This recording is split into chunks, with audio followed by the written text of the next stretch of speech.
ክብር ለኢየሱስ ይሁን። ይሰማል? ክብር ለኢየሱስ ይሁን።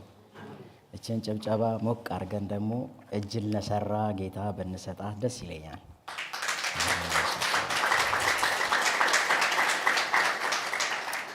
ክብር ለኢየሱስ ይሁን።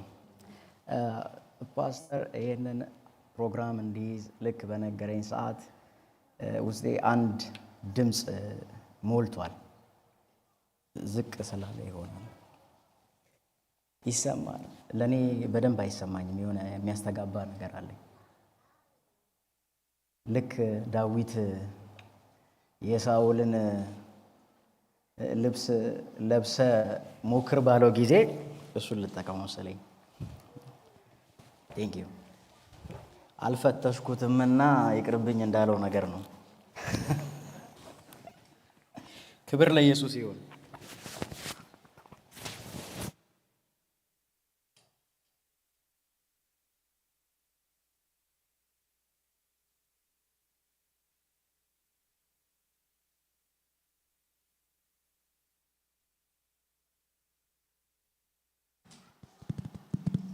ኢየሱስ ጌታ ነው። ይሰማል እና ውስጤ አንድ የሞላ አንድ ድምፅ አለ። እሱን ከእግዚአብሔር ሐሳብ እንካፈልና በጣም የተወሰነ ሰዓት ወስደን ብንጸልይ ደስ ይለኛል። ክብር ለኢየሱስ ይሁን። አሜን በሏ። ድምጻችሁ ይሰማ። ኢየሱስ ጌታ ነው። ለቃሉ እንጸልይ።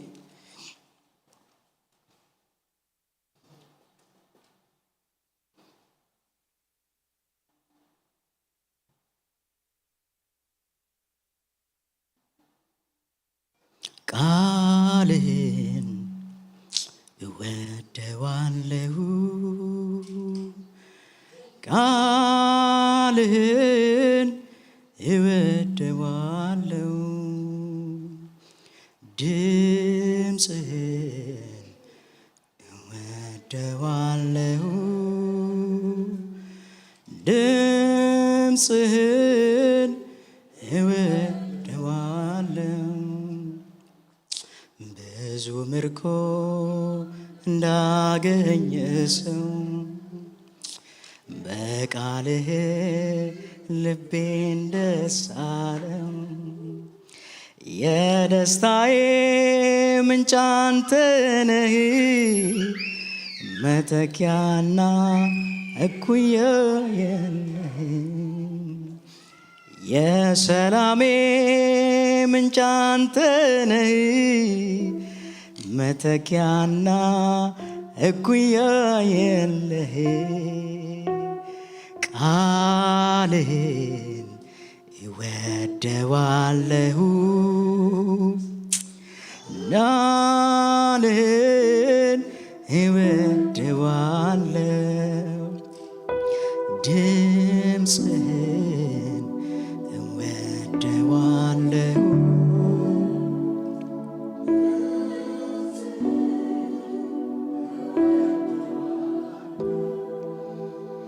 ስምህ ይባረክ። ስምህን ልንጠራ በስምህ ተሰብስበናል። በኢየሱስ ክርስቶስ ስም የስምህ ኃይል ይገለጥ። በመካከላችን ልጅ ኢየሱስን የሚገልጥ መንፈስ በመካከላችን ይመላለስ።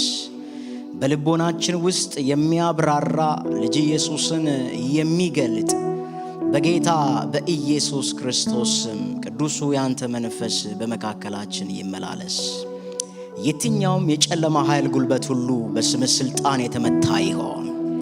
የቃልህን እንዳይገለጥ ሪዚስት የሚያደርግ የትኛውም የጨለማ ጉልበት በስምህ ስልጣን የፈረሰ ይሆን።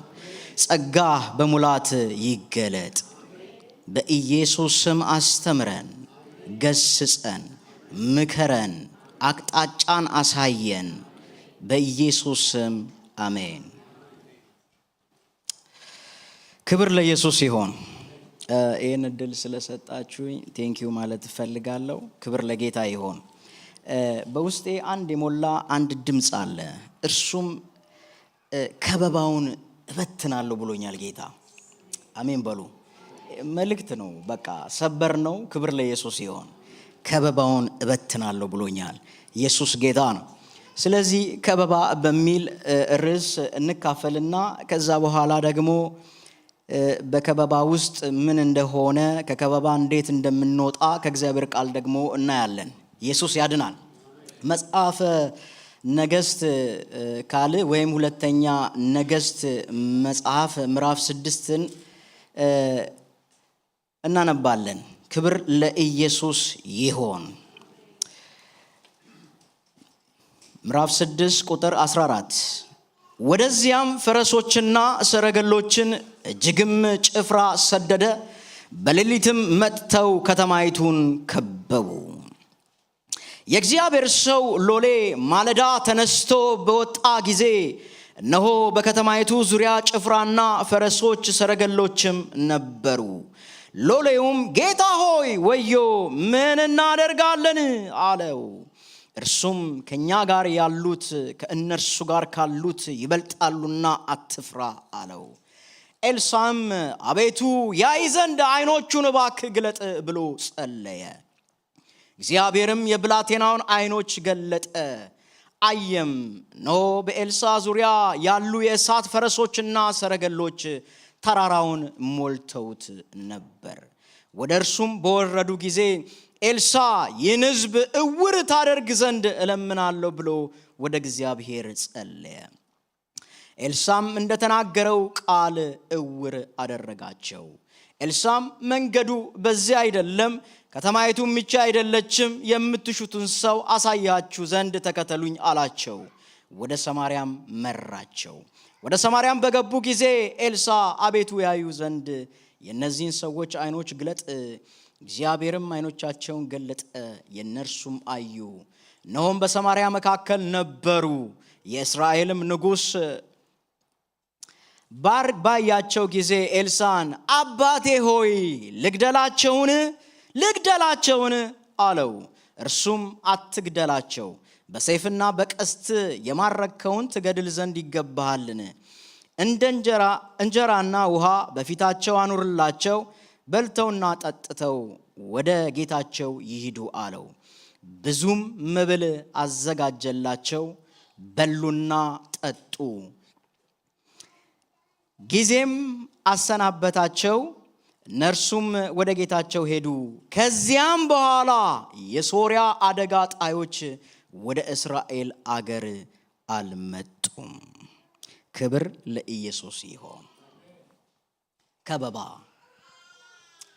ከበባ ምን ማለት ነው? ዲፋይን አድርገን ብንነሳ ጥሩ ነው። ከበባ ማለት የዕብራይስጡ ቃል ጹር ይለዋል። ጹር ማለት አንድን ሕዝብ ወይም አንድን ሰው መንገዱን በመዝጋት አጥር በመሆን እና አጥሩን ደግሞ በማጥበብ ሰውየውን ወይም መንግስትን በማስጨነቅ እጅ በግድ እንዲሰጥ በማድረግ ወይም ካልሆነ ደግሞ ለመደምሰስ ወይም ለማስወገድ ያንን ኃይል ማፈን እና መቆለፍ ማለት ነው። ክብር ለኢየሱስ ይሁን። እና እዚህ ጋር አንድ የሆነ ታሪክን እናነባለን። እርሱም ምንድነው የሆነው? የሶርያ አደጋ ጣዮች እንዳሉ ይነግረናል። የሶርያ አደጋ ጣዮች ምንድነው ያደረጉት የነበረው? ኤልሳዕንስ ለምን መክበብና መያዝ ፈለጉ? ኢየሱስ ጌታ ነው። ከዚህ በፊት የሶርያ ንጉስ የእስራኤልን ንጉስ መያዝ ፈለገ እና መያዝ ደግሞ የፈለገው ተዋክቶም ሳይሆን በሽምቅ ውጊያ በሚባል በተሰወረ ስፍራ ልዩ ፎርስ ወይም ልዩ ኃይል ወይም ስፔሻል ፎርስ የሚባሉት ኮማንዶችን እንደማለት ነው። በመንገዱ ዳር በመደበቅ ሶርያ ንጉስ በሚያልፍበት ጊዜ በሱ ላይ አደጋ በማድረስ የሰውየውን ሕይወት እንዲጠፋ ነው የተፈለገው። ይሄ ስትራቴጂ በሶርያ ንጉስ እና በአለቆች ላይ የተማከሩት ምክር ነው። ኢየሱስ ያድናል። እና ይሄንን ምክር ቁጭ ብሎ ቤተ መንግስት ያለውን ምክር የሚሰማ አንድ የእግዚአብሔር ነቢይ ኤልሳዕ ነበረ። ክብር ለኢየሱስ ይሁን። እና ይሄንን ምክር ሰምቶ የሶሪያ አደጋ ጣዮች የሶሪያ ንጉስ ልኳል እና በዛ መንገድ እንዳትሄድ ተጠንቀቅ ብሎ ነገረው። የእስራኤልም ንጉስ ዝም ብሎ ትንቢት የሚሰማም አይደለም። ነገሩ እውነት ነውን ብሎ የራሱን ደግሞ ሰዎች ላከ ይላል። ክብር ለኢየሱስ ይሁን። የዛን ሰዓትም ነገሩ ተደብቀው ተሸሽገው እንዳገኘ ነገሩት ይላል። በዛም ሳይሄድ ቀረ። የመጀመሪያው ኤክስ ሆነ ወይም ምክራቸው ፈረሰ ማለት ነው። ይሄንንም ሁለተኛ ደግሞ ቦታ ቀይረው ተደብቀው ጠበቁት ይላል። የእስራኤልም ነብይ የነበረው ኤልሳ መልሶ በዛ መንገድ እንዳይሄድ ሁለተኛ ጊዜ ምን አለው ይላል? አስጠነቀቀው ይላል። ስለዚህ የሶሪያ ንጉስ አንድ ነገርን አሰበ።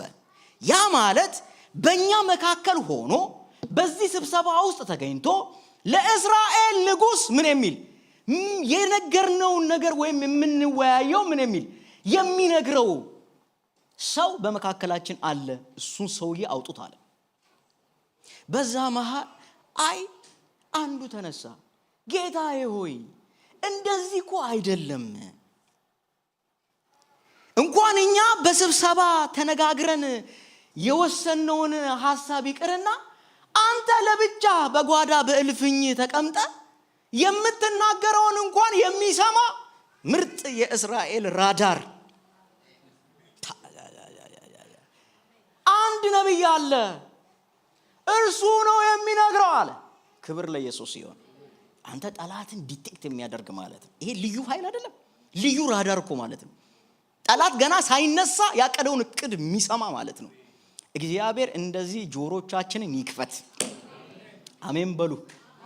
ኤልሳ ላይ ያለ ቅባት እኛ ላይ ይምጣ። ኢየሱስ ያድናል።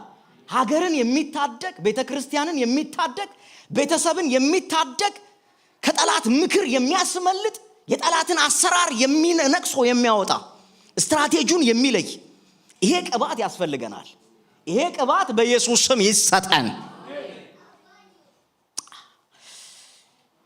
ወይ እንደ ኤልሳ ቀባን ወይ ኤልሳን ስጠን ብያለሁ እኔ። ተስማማላችሁ? ለቤተ ክርስቲያን ምርጥ ጸጋ፣ ለቤተ ክርስቲያን ምርጥ አቅም፣ ፖቴንሻል የእግዚአብሔር ጸጋ ነው። ኢየሱስ ያድናል። እና ይሄንን ሰውዬ በቁሙ ነው የምንፈልገው። ሰውየው በቁሙ ማርካችሁልኝ እንድታመጡ አዝዣለሁ ብሎ በጣም ብዙ ሰረገላ ይላል፣ በጣም ብዙ ፈረስ ይላል፣ በጣም ብዙ ሰራዊትም አስከትሎ ላከ ይላል። ለአንድ ሰው ኢየሱስ ጌታ ነው። ለምን እንደሆነ ታውቃለህ? ፖቴንሻሉ ነው፣ አቅሙ ነው። ኢየሱስ ያድናል። እና ይሄንን ኤልሳ ለመክበብ የመጣ ሰራዊት ነው። እና ጊያዝ ማልዶ በተነሳ በሩን በከፈተ ጊዜ አንድ በከተማይቱ ውስጥ ለየት ያለ አንድ እንቅስቃሴ ተካሂዷል። ጠላት በግዛታቸው ውስጥ ገብቶ እነሱን ለማጥመድ ሰፈራቸውን ሁሉ ከቧል። ኢየሱስ ያድናል። እና ኤልሳ ይኖርባት የነበረችው ዶታይን የምትባል ከተማ ላይ ነው። ዶታይን ማለት ሁለት ጉድጓዶች ወይም ምንጮች ማለት ነው። ክብር ለኢየሱስ ይሁን። የእግዚአብሔር ቅባት ያለበት አካባቢ ምንጮች ይፈልቃሉ። አሜን በሉ። ደረቅ ነገር አይሆንም። ምንጮች ይፈልቃሉ፣ መጠጣት ይሆናል። ኢየሱስ ያድናል። ድርቀትን ከቤተ ክርስቲያን የሚያስወግድ የእግዚአብሔር ጸጋ። እስቲ ጩሁና አሜን በሉ። የገጠር ሰባኪ ስለሆንኩኝ ትንሽ ልጮህ እችላለሁ ወይም ጩሁ ልል እችላለሁ። ይሄን ታገሱኝ። ክብር ለኢየሱስ ይሁን። አሜን በሉ። ያለ ማይክ ትንሽ የኮረብታ ድንጋይ ካገኘን ቆመን ወንጌልን እንሰብክ ነበር። ኢየሱስ ያድናል። ለዛ ያለ ማይክም ድምጼ ይሰማል። ኢየሱስ ያድናል። እስቲ አሜን በሉ። ድምጻችሁ ይሰማ። ኢየሱስ ያድናል። እና ይሄንን ሰውዬ ሊማርኩ ሲመጡ ጊያዝ እንደ ልማዱ በሩን ከፍቶ ሲወጣ ከነዚህ ሰራዊቶችን አየ። የእግዚአብሔር ሰው ዛሬ ወየውልን አለ። በቃ ጠፋን፣ ተያዝን ማለት ነው አለ። ምንድነው ሲል ኤልሳ ቀድሞ አይቷል። ይኸውልህ የሚያይ ሰው የተረጋጋ ህይወት ነው የሚኖረው። የሚያይ ሰው አይሸበርም። ኢየሱስ ያድናል። እባክህ አለው እግዚአብሔር ሆይ አለው የዚህ ሰውዬ ምን በል አይን ክፈት ብሎ ጸለየ ይላል። የዛን ሰዓትም እግዚአብሔር የብላቴናውን አይን ከፈተ ይላል። በኤልሳ ዙሪያ ይላል። እኔ በጣም ደስ የሚለኝ ነገር ኢየሱስ ጌታ የእሳት ሰረገሎች፣ እነዛ የሰው ሰረገሎች ፈረሶች ናቸው። እነዚህ ግን የእሳት ሰረገሎች ዙሪያውን ከበውታል አለ። አላፋት የሆኑ ሰራዊቶችም ከቧቸው ሲያይ አለ ከኛ ጋር ያለው ከነርሱ ጋር ካለው ምን ይላል ይበልጣል አለ። ኢየሱስ ጌታ አይኑ የበራለት ሰው የተረጋጋ ህይወት ይኖራል።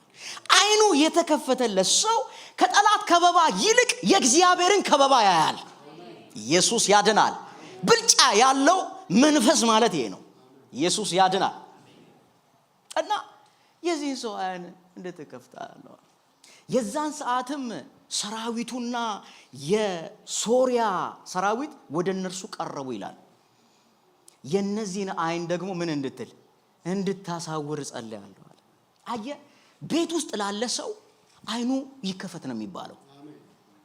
አሜን በሉ። ቤት ውስጥ ላለ ሰው አይኑ ይከፈት ነው የሚባለው። ለጠላት ግን ይታወር ነው የሚባለው።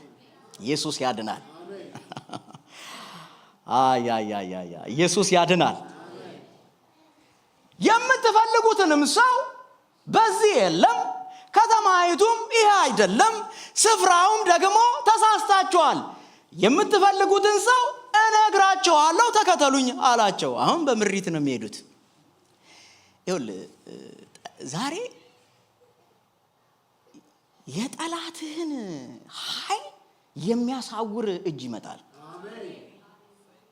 አድራሻን አነፍንፎ አውቆ የመጣው በሙሉ ይያዛል። ይሄ ቅባት ወይኔ ይሄ ቅባት ይገለጥ። ይሄ ቅባት ይገለጥ። ቤተክርስቲያን እኮ የገሃነም ደጆች አይችሏትም የተባለችው፣ ሪዚስት እንኳን ማድረግ አይችሏትም የተባለች እኮ ናት። ኢየሱስ ጌታ ነው። ልክ ክልል ውስጥ ሲገቡ ታወሩ። አሁን በቁጥጥር ስር ውስጥ ሆኑ። በግዛት ውስጥ አልፎ የገባ ጠላት ዛሬ በኢየሱስ ስም ይያዛል። ኢየሱስ ያድናል። እና ኤልሳ ይዟቸው ሄዶ ዋና ከተማዋ ሰማሪያ ላይ ካደረሳቸው በአደባባይ ካቆማቸው በኋላ አሁን አይናቸው እንዲከፈት ጸልያለሁ አለ። እንደዚህ አይነት አይን የሚከፍት አይን የሚዘጋ ቃሉ አፍ ጋር እግዚአብሔር የቆመለት ሰው ይሰጣል። አሜን በሉ በእናታችሁ። ቃላችን ዝም ብሎ የሆነ ተራ እንዳይሆን ኢየሱስ ጌታ ከቃላችን ጋር አልፎ የሚሰራ የእግዚአብሔር ቅባት። ኢየሱስ ያድናል። የዛን ሰዓትም አይናቸው ተከፈተ፣ በሶሪያ መሃል ሰራዊት ህዝብ ውስጥ መሃል እንደገቡ አወቁ ይላል። በጣም ደስ የሚለው ፓርት ጌታዬ ሆይ አለው። ንጉሱ ደግሞ ኤልሳ ምን አለው? አባቴ ሆይ እነዚህን ሰዎች ልግደላቸውን? እግዚአብሔር ጠላትን ከፊት አውጥቶ ምን ብሏል? አጥፋ ብሏል በሚለው ጥቅስ መሰረት ሊሆን ይችላል። ያው በጌታ ስለሆነ ብዬ ነው። ኢየሱስ ጌታ ነው። ስለዚህ ልግደላቸውን ላጥፋቸውን ሲለው ኖ አለው። በሰይፍ ያልማረከውን ልታጠፋ አይገባም። እና ምን ላርጋቸው? በጣም እስኪ ጠግቡ ድረስ እንዲበሉ፣ እስኪ ጠግቡ ድረስ እንዲጠጡ፣ ከዛስ ወደ ጌታቸው ወደ ሰፈራቸው እንዲሄዱ አለው። ንጉሱም ማዕድን አዘጋጀ። በጣም መብልን መጠጥን ከጠጣ በኋላ ምን አረጋቸው? ሸኛቸው። ከዛን ጊዜ ጀምሮ የሶሪያ አደጋ ጣዮች ወደ እስራኤል ምን አላሉ? አልመጡም። ዛሬ አደጋ ጣይ መንፈስ ይወጋል። ስውር ስትራቴጂ ተማክሮ ተደብቆ በመንገዳችን ላይ የሚያጠቃ የሚወጣ መንፈስ ይያዛል። ወደ ግዛታችን ውስጥም ደግሞ ሾልኮ የገባ ካለ ከእግዚአብሔር ቅባትና መንፈስ አሰራር የተነሳ ይሄ መንፈስ ይያዛል። ኢየሱስ ያድናል። ስንት አይነት ከበባዎች አሉ? አንደኛው ከበባ ይሄ አይነቱ ከበባ የጠላት ከበባ ይባላል። የጠላት ከበባ ለአንድ ግለሰብም ሊሆን ይችላል፣ ለአንድ ሀገርም ሊሆን ይችላል፣ ለአንድ ፎርስ ወይም የጦር ሰራዊት ሊሆን ይችላል የሚመደብ ኃይል ማለት ነው። በዚህ ጋር ያየነው የእስራኤልን ራዳር የሆነውን ኤልሳዕን ምን ሊከቡ አንድን ግለሰብ ነው። ክብር ለኢየሱስ ይሁን። ስለዚህ ይሄ ስትራቴጂ ምን አላለንም? አላዋጣንም። ስለዚህ ሌላ ስትራቴጂ መቀየስ አለብን ብለው የሶሪያ ንጉስ ደግሞ ሌላ ምክር አዘጋጀ። ይሄ ምክር በጣም አደገኛና በጣም ከባድ ምክር ነው። ይሄ ምንድነው? ከዚህ በኋላ ግዛታቸው ውስጥ ምን አንበል? አንገባም። አሰራሩን እንቀይረው፣ ከበባውን ስታይሉን እንቀይረው። ግዛታቸው ውስጥ ከገባን በዚህ ራዳር ዲቴክት ስለምንደረግ እንያዛለን፣ ወይ እንታወራለን፣ ወይ የሆነ ነገር እንማረካለን። አሁን ግን ግዛታቸው ውስጥ ምን አንልም? አንገባም። ነገር ግን የከተማዎቹን ቅጥሩን በሙሉ ምን እንላለን? እንከባለን፣ እንሰፍራለን አሉ። በጣም አደገኛ አሰራር። የዛን ጊዜ የነበሩ ከተሞች በሙሉ ቅጥር አላቸው እና ይሄንን ቅጥሮችን በመዝጋት እዛ ሴትል ማድረግ ማለት ነው። ያ ማለት ከዚህ በር ውጪ የሌላ ሰው ድንበር ቢሆን እዛ ድንበር ላይ ምን ማድረግ ነው? መስፈር ማለት ነው። ግዛት ነው አይደለም። ወደ ውጪም እንዳይወጡ ከውጪም ደግሞ ዕቃ እንዳያስገቡ። ይሄ በጣም አደገኛ ስትራቴጂ ነው የተማከሩት። ከዛ በታች ያለ ከበባ ነው። ይሄ የጠላት ከበባ ይባላል። በአሁኑ ጊዜ ያ ማለት አንድ ሀገር ላይ ምንድነው የሚባለው? ማዕቀብ መጣል እንደማለት ነው። የዛን ጊዜ ምን ይሆናል? ሀገሪቷ ወደ ውጭም ኤክስፖርት እንዳታረግ፣ ወደ ውስጥም ዕቃ እንዳታስገባ መዝጋት ማለት ነው። ክብር ለኢየሱስ ይሁን። ይሄንን ሐሳብ ወደ ታች ዝቅ ብለን የምናየው ይሆናል። ቁጥር 24 ከዚያም በኋላ የሶሪያ ንጉስ ወልደ አዴር ሰራዊቱን ሁሉ ሰበሰበ፣ ወጥቶም ሰማርያን ምን አላት? ከበባት። በሰማርያም ታላቅ ራብ ሆኖ ነበር። እነሆም የአህያ ራስ በ50 ብር፣ የርግብ ኩስ የጎመር 8ኛ የሚሆን በ5 ብር እስኪሸጥ ድረስ ምን አሏት ይላል? ከበቧት። የእስራኤልንም ንጉስ በቅጥር ላይ በተመላለሰ ጊዜ አንዲት ሴት ጌታዬ ንጉሥ ሆይ እርዳኝ ብላ ወደ እርሱ ጮኸች። እርሱም እግዚአብሔር ያረዳሽን እኔ እንዴት ረዳሻለሁ? ከአውድማ ወይስ ከመጥመቂያው ነውን አለ። ንጉሱም ምን ሆነሻል አላት። እርሷም ይህች ሴት ዛሬ እንድንበላው ልጅሽን አምጪ፣ ነገም ልጄን እንበላለን አለችኝ። ልጄንም ቀቅለን በላ ነው። በማግስቱም እንድንበላው ልጅሽን አምጪ አልኋት፣ ልጇንም ሸሸገችው ብላ መለሰችለት። ይሄ ከበባ በእስራኤል ታሪክ በጣም አደገኛ ከበባ፣ ያላቸውን ሪሶርስ በልተው እዛው ጨርሰው ኢየሱስ ጌታ ነው ካሟጠጡ በኋላ የአህያ ራስ ይላል። እኔ አህያው የት ሄዶ ነው ባልኩኝ። ያ ማለት ምን እንደሆነ ታውቃላችሁ? የአህያው ስጋ በጣም ሃይ ፕራይስ ነው ማለት ነው። ምናልባት ቤተ መንግስት ወይም ሌላ ቦታ ላይ ነው የሚበላው ማለት ነው። አቅም ያለው ሰው ነው የሚበላው ማለት ነው። ገበያ ላይ ያለው ግን የአህያ ራስ ነው። ሲጀመር የሚበላም ነገር የለውም። ጆሮ ወይ ምላሱን ወይ የሆነ ጉንጩ ምናም ካልበሉት። እውነቴን እኮ ነው የምላችሁ። ክብር ለኢየሱስ ይሁን።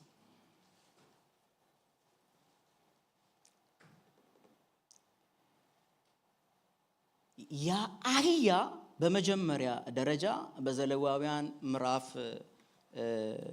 15 ሌላው ደግሞ በዘዳግም ላይ እንደሚገልጽ ከሆነ ምንድነው መሰላችሁ? በዘሌዋውያን ምዕራፍ 11 ቁጥር ከ1 እስከ 2 ድረስ ሸሆና ምን የሆነ ድፍን የሆነ እና ደግሞ የማያመነሰኳ ወይም የማያመነዥግ ከሆነ እርኩስ ነው፣ ለመብልም ምን አይሆንም ተብሎ ለሙሴ የተነገረ ትእዛዝ ነው። እና እስራኤል ይሄንን ያውቃል። አህያ ያመነዥጋል፣ ግን ምን አይልም፣ ሸሆናው ድፍን። ስለዚህ ከሁለት አንድ አግኝቷል። ስለዚህ እርኩስ ሆኗል፣ አይበላም። ሰው ይሄንን እስኪበላ ድረስ ማለት ነው። 80 ብር የሚለው ባይዘዌ ወደ አዲሱ ወይም ወደ ኢትዮጵያ ወደ አማርኛው ሲተረጎም ነው። በወቅቱ የነበረ መለኪያ ሰቅል ነው የሚባለው። እና 80 ሰቅል ማለት ብር የሚባለው ካሹን አይደለም ባይዘዌ፣ ይሄ ብር መዳቡን ወርቅ ብር ምናምን ናስ የሚባለው ነው። እና በወቅቱ ያ ሰቅል 80 ሰቅል ነው የሚመዝነው። ያ ማለት ምንድነው? 920 ግራም እንደማለት ነው። ወይም ሪሌቲቭ ቱ 1 ኪሎ ግራም እንደማለት ነው የሚመዝን ነው። እና አህያው ጭንቅላት እዚህ ጋር ይቀመጣል። ይሄኛውን ያህል ብር አምጥቶ ነው የአህያውን ጭንቅላት የሚወስደው ማለት ነው። የርግብ ኩስ ይላል። የርግብ ኩስ እንዴት ነው የሚሆነው ሲባል ሁለት አይነት አተረጓጎም አለ። በዛ ታይም ላይ የነበረው አንደኛው እርግቦች ጥራጥሬን ነገር ስለሚወስዱ ያልተፈጨ እህል በኩሳቸው መልክ ከወጣ እነሱን ፈልፍለው ይበላሉ የሚል ነገር አለ። ሁለተኛው ደግሞ የርግብ ኩስ ብሎ የተተረጎመው ኖርማሊ በዕብራይስጡ በጣም መራራ የሆነ ለመብልነት የማይጠቀሙት አረም ነው ተብሎም ደግሞ ይታሰባል። እሱን እንደ ሽንኩርት አድርገው ማለት ነው። በዚህም ይሁን በዛም የማይጠቅም ነገር ነው። 5 ብር ይላል። እሷ ማለት ካብ ይባላል። ያ ማለት ምንድነው? ሰቅል በኋላ ልክ ግማሽ ኪሎ ሩብ ኪሎ እንደሚባለው ማለት ነው። ልክ እንደዛው ሩቡ ማለት ነው። ሩቡ ሰቅል ካብ ላይክ ግማሽ እንደማለት ነው። 1.2 ሊትር የሚይዝ ጆግ እንደማለት ነው በእኛ ኮንቴክስት። ድሮ ጊዜ አይታችኋል። አሁንም ገጠር ላይ እህል ሲለካ በኪሎ የለም። ስለዚህ ምንድነው? በባሊ ይለካል ወይም በጆግ ውስጥ ይሞሉና ይሄን ያህል ብር ይላሉ። ልክ እንደዛው እህል በዛን ጊዜ የሚለካበት ዱቄትም የሚለካበት መስፈሪያ ማለት ነው። የሱን ሩቡን ማለት ነው። የካብ ሩብ ማለት ስንት መሰለህ? 0.3 ሊትር። ያ ማለት በእኛ ቋንቋ በጣም በሚገልጽ 2 ሲኒ ኩስ ማለት ነው።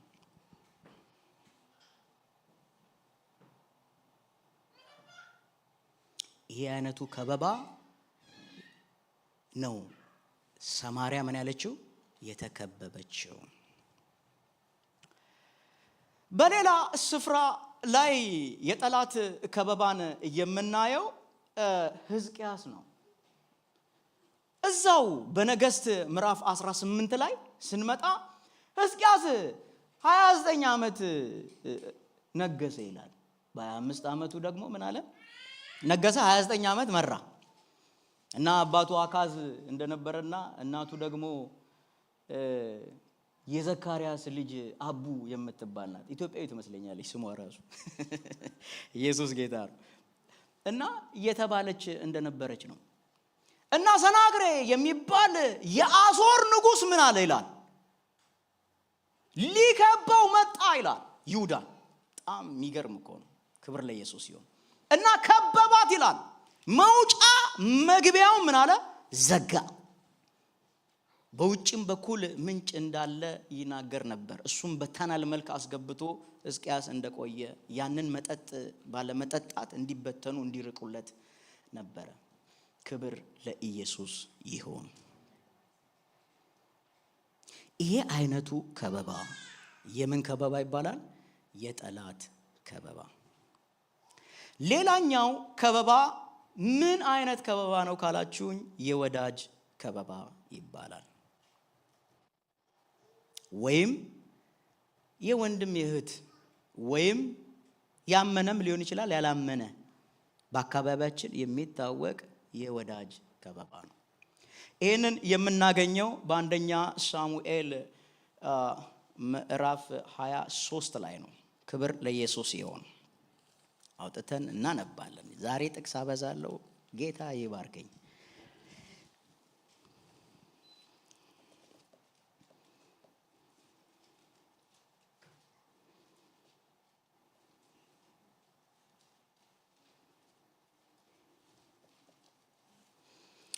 በአንደኛ ሳሙኤል ምዕራፍ 23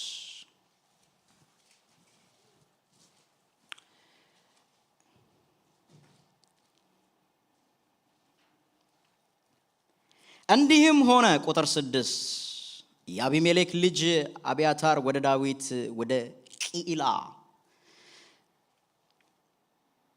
በኮበለለ ጊዜ ኤፉዱን ይዞ ወርዶ ነበር። ሳኦልም ዳዊት ወደ ቂላ እንደመጣ ሰማ። ሳኦልም መዝጊያውና መወርወሪያ ወዳለበት ከተማ ገብቶ ተገኝቷልና እግዚአብሔር በእጄ አሳልፎ ሰጥቷል አለ። ሳኦልም ወደ ቂላ ወርዶ ይዋጉ ዘንድ ዳዊትንም ሰዎችንም ይከቡ ዘንድ ሕዝቡን ሁሉ አዘዘ ይላል።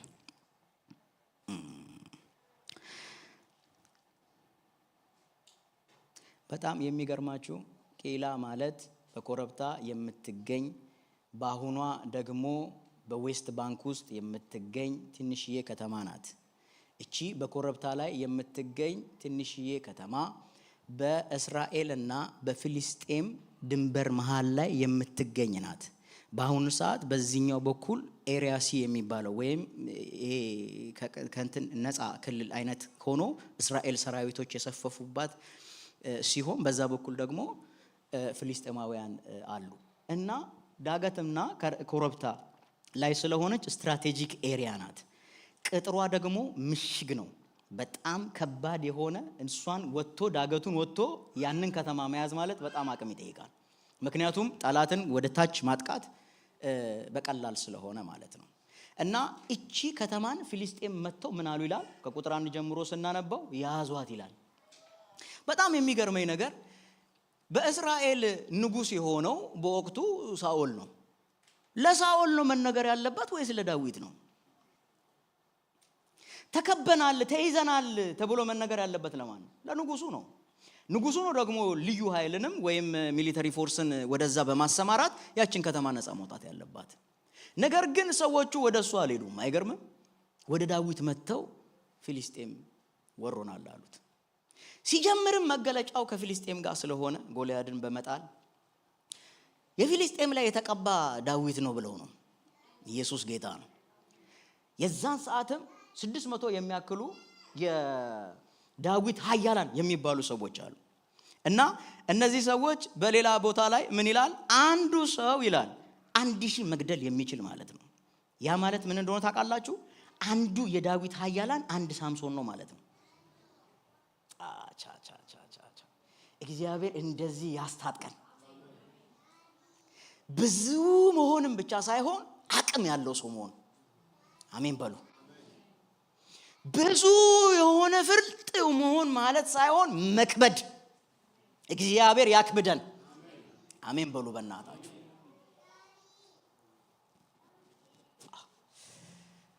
እና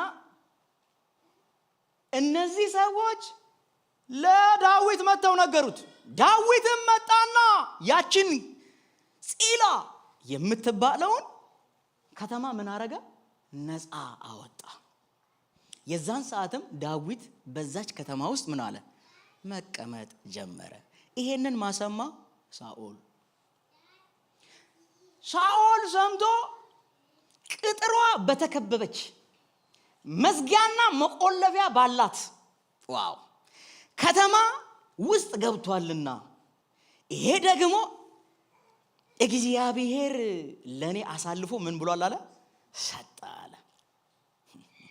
የወዳጅ ከበባ እግዚአብሔር ይሰውራችሁ። ይጠቅሳል። አንተ መንፈሳዊ ነው። እግዚአብሔር ሰጠ ይላል። ወንድሙን እኮ ለመግደል እኮ የሆነ ሰው ለመምታት ይጠቅሳል። እግዚአብሔር እንዲህ ብሎኝ እኮ ነበር ይላል። ያመናፍሳል። አይገርምም? ይሄ በጣም አደገኛ የሆነ ከበባ ነው። የወዳጅ መሳይ ከበባ፣ የወገን ከበባ። ኢየሱስ ያድናል። እንደውም በአሁኑ ጊዜ ቢሆን ኖሮ ይህ ሰው እቺን ከተማ ተዋክተ ነፃ ስላወጣ የጦር ሚኒስቴር አድርጌሃለሁ ተብሎ መሾም ያለበት እኮ ሰው ነው። ይሄንን ውለታ ለእስራኤል ስለዋልክ እስራኤል አክኖሌጅ አድርገን አንተን ምን እናረጋለን እንሾማለን ብሎ ማለት የነበረባቸው እኮ ነው። ግን እግዚአብሔር አሳልፎ ሰጠን። የተዋጋውና ነፃ ያወጣውን ፍልስጤም ኮንሲደር አይደረግም። አይገርምም? ስራው አይታይም፣ ስራው አይፈለግም። ሰውየው ነው የሚፈለገው። አይገርምም? ኢየሱስ ያድናል። ይሄ የወዳጅ ከበባ ነው። ዳዊት እዚህ ጋር በጣም ደስ ያለኝ ልቤን የነካ ነገር አለ። ምን አደረገ ሲል ሳኦል ወደ አንተ እንደሚመጣ እንደሚከብም እንደሚይዝም ሰማ ይላል። የዛን ጊዜ ዳዊት አንድ ነገር አደረገ። ኤፉዱን አምጣው አብያታር። በእርግጥ እነዚህ ተዋግቼ ነፃ ያወጣሁላቸው ህዝብ እነዚህ ህዝቦች አሳልፈው ለሳኦል ይሰጡኛል? የመጀመሪያ ጥያቄ። ሁለተኛው ጥያቄ ደግሞ በእርግጥ ይሄ የተባለው ሳኦል በእርግጥ እዚህ ድረስ ይመጣልን? ሁለቱን ጥያቄ እግዚአብሔር እንድትመልስልኝ ፈልጋለሁ አለ። እግዚአብሔርም ምን እንዳለ ታውቃላችሁ? ቁጥር 12 የዳዊት የቂላ ሰዎች እኔን ሰዎቼን በሳኦል እጅ አሳልፈው ይሰጣሉና አለ። እግዚአብሔርም አሳልፈው ይሰጡሃል ብሎ ተናገረ። አይገርምም? አሽቃባጭ ህዝብ ነው። የተወጋ ህዝብ ነው። የራሱ ወገን እኮ ነው ተዋግቶለት ነፃ አውጥቶት ሳኦል ያልደረሰለትን እሱ ደርሶለት ተዋግቶ፣ ግን ሳኦል ይመጣል ሲባል ለሳኦል ሳኦል የሚል ማለት ነው። የተመታ አይደለም? በጣም የተመታ ህዝብ ነው። የእውነቴን ነው የምላችሁ። በጣም የተመታ ህዝብ፣ በጣም የተመታ አስተሳሰብ። ኢየሱስ ያድናል። ለወገን ለጠላት ለወገን አሳልፎ የሚሰጥ ማለት ነው። በእርግጥ ሳኦልስ እዚህ ድረስ ይመጣልን? ሁለተኛው ጥያቄ ይመለስልኝ አለ። አዎ ይመጣል ተባለ። የዛን ሰዓትም ዳዊት በሌሊት ይላል ምን አለ? ሸሸ። ወደሚሄድበት ሁሉ ሄደ ነው የሚለው መጽሐፉ። በጣም የሚገርም እኮ እግሬ ህዝቡን ይዞ ወደሚሄድበት ወደሚችልበት ሁሉ ሄደ ይላል። የዛን ጊዜም ሳኦል ዳዊት መሸሹን ሰማ፣ አልተከተለውም፣ አልሄደም ይላል።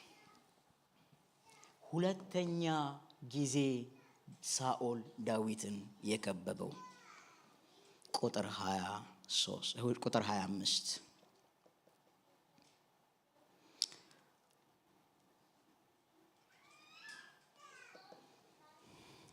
ቁጥር 24 ላይ እነዚያውን ተነስተው ከሳኦል ፊት ወደ ዚፍ ሄዱ። ዳዊትና ሰዎቹ ግን የሴሞን ደቡብ በኩል በአረባ በማኦን ምድረ በዳ ነበሩ። ሳኦልና ሰዎቹን ሊፈልጉት ሄዱ። ዳዊትም በሰማ ጊዜ ወደ አለቱ ወርዶ በማኦን ምድረ በዳ ተቀመጠ። ሳኦልም ያንን በሰማ ጊዜ ዳዊትን በማኦን ምድረ በዳ አሳደደው ይላል። ሳኦልም በተራራማው በአንደኛው ወገን ሄደ፣ ዳዊትና ሰዎቹም በተራራው በሌላኛው ወገን ሄዱ። ሳኦልና ሰዎቹም ዳዊትና ሰዎቹን ለመያዝ ከበቧቸው ነበር። ኢየሱስ ያድናል። ዳዊትም ከሳኦል ፊት ያመልጥ ዘንድ ፈጠነ። ወደ ሳኦልም መልእክተኛ መጥቶ ፍልስጥኤማውያን አገሩን ወረውታል፣ ፈጥነና አለው። ክብር ለኢየሱስ ይሁን። ሁለተኛ ከበባ ዳዊት ምድረ በዳ ላይ መሆኑን አይቶ ምድረ በዳ ገላጣ ስለሆነ መሰወሪያ ከዚህ በኋላ የለውም ብሎ ቻሌንጃችሁ ጊዜ ጠብቆ የሚመጣ የክፉ ከበባ ዛሬ ይያዛል። በምድረ በዳ እንደሆነ ሰምቶ በማዖን ምድረ በዳ ይላል ኢየሱስ ጌታ ነው። ገላጣ በሆነ ስፍራ ላይ አሁን መያዝ የሚችልበት የትም ማምለጥ የማይችልበት ስፍራ ላይ ሲሆን ጊዜ ጠብቆ እናንተን የሚከብ ዛሬ ይያዛል። ሁለተኛው ከበባ የምን ከበባ ነው? የወዳጅ ከበባ። ሶስተኛው ከበባ ምንድነው ካላችሁኝ አዲስ ኪዳን ይገባል። ሶስተኛው ከበባ በዕብራውያን ምዕራፍ 12 ላይ የሚገኝ ይሆናል። ክብር ለኢየሱስ ይሁን። ታዲያ ሐሳቧን ብቻ እንድትይዙልኝ ነው። እንግዲህ ቁጥር 1 እነዚህን የሚያክሉ ምስክርነቶች እንደ ደመና በዙሪያችን ካሉልን እኛ ደግሞ ሸክምን ሁሉ ቶሎም የሚከበንን ምን ኃጢአት አስወግደን የእምነታችን ራስና ፈጻሚውን ኢየሱስን ተመልክተን በፊታችን ያለውን ሩጫ በትዕግስት እንሩጥ። ሶስተኛው ከበባ የኃጢአት ከበባ ይባላል። ይሄኛው ከሌሎቹ ይልቅ ፈጣን ነው፣ ቶሎ የሚከበንን ይላል። ያኛው እስኪመጣ ድረስ ጊዜ ሊፈጅ ይችላል። ይሄኛው ግን ፈጣን ነው፣ አውቶማቲካሊ በቃ የሚይዝ ነው። ይሄኛው ከሩጫ ጋር አዛምዶ የዕብራውያን ጸሐፊ የነገረን ነገር ነው እና ይሄ ሩጫ ታላቁ የህይወት ሩጫ ሲሆን ይሄ ሩጫ ደግሞ የሚሮጠው አንደኛ ሸክምን ምን በማለት ነው? በመጣል ነው፣ ቀለል በማለት ነው። አንድ ሯጭ ኢቭን እንኳን ውሃ ቢያስፈልገው ውሃ ይዞ አይሮጥም። አይገርምም? ጠጥቶ ወደዛ ነው የሚወረወረው። ኢየሱስ ጌታ ነው። ቀለል ያለ ልብስ ነው የሚለብሰው። ይሄኛውን ቦታ ላይ የግሪኩ ሐሳብ ምን ይላል መሰላችሁ? ከበበ የሚለው ቃል የሚያወራው ሲተረጉመው ምን መሰላችሁ? ይሄ ረጅም ቀሚስ አደናቀፎ እንደሚጥለው አይነትን ሐሳብን ነው የሚይዘው ይሄ ከበበ የሚለው እና ቶሎ የሚለው የማይመች አለባበስ፣ ለሩጫው የማይመች ወይም የማይመጥን ህይወት፣ እሱ አይነትን አሯሯጥ ተው ነው፣ አቁሙ ነው። ኢየሱስ ጌታ ነው። ወይም አስወግዱ ነው። አንደኛ ሸክም አስወግዱ፣ ሁለተኛ አለባበስን አስተካክሉ ነው። ይሄ ኃጢአት የሚባለው ነገር ከሌሎቹ ይልቅ ምን ያለ ነው? ፈጣን ነው፣ ቶሎ የሚከብ ነገር ነው አለ። እንደ ጠላት ጊዜ የሚሰጥ አይደለም። ወጋው ነቀልኩ የምትለው ነገር ሳይሆን በደንብ በማስተዋል ቁጭ የምትልበት ነገር ነው ይሄኛው ከበባ። ስለዚህ ሩጫ አለ ከፊትህ።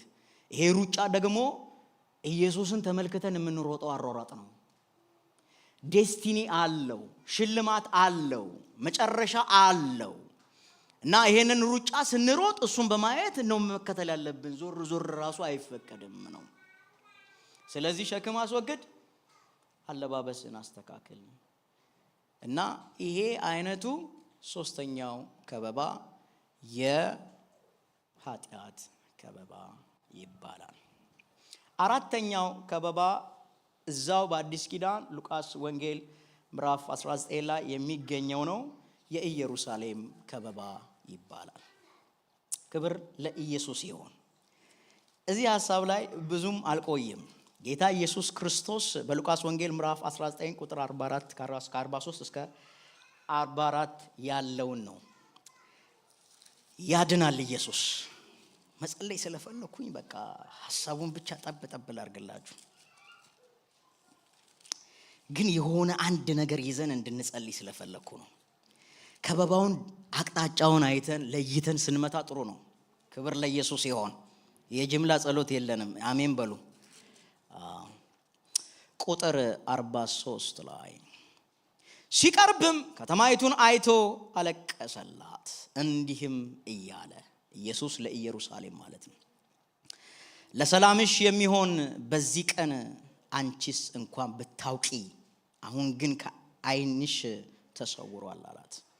ወራት ይመጣብሻልና ጠላቶችሽም ቅጥር ይቀጥሩብሻል፣ ይከቡሻልም፣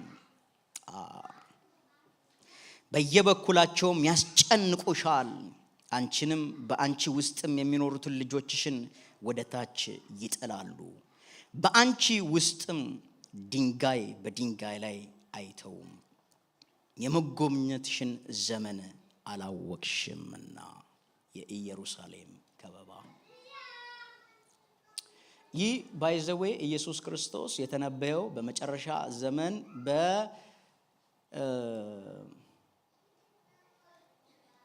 ኦሊቭ ተራራ ወይም ደብረ ዘይት ተራራ ላይ ሲያያት ነው። ኢየሩሳሌም ጋር ሲቀርብ ማለት ነው። ቢታንያ አለ። ከዛ ከቢታንያ ቀጥሎ ደግሞ ምን አለ? ቤተፋጌ አለ። ከቤተፋጌ ያቺ አህያው ከነውርንጫዋ የተመጣችበት ነው። ከዛ በኋላ ያለው ከተማ ደብረ ዘይት ነው እና ደብረ ዘይት ቀጥሎ ደግሞ ኢየሩሳሌም ነው ያለው። በዚህ ከተማ ላይ በሃይ ኮረብታ ላይ ሆኖ ኢየሩሳሌምን ሲያይ ነው ያለቀሰውና ይሄን ትንቢት የተናገረው።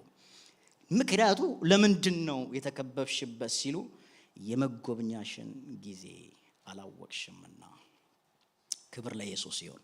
የዛን ሰዓት ይሄ ፕሮፌሲ ተፈጽሟል ይላሉ።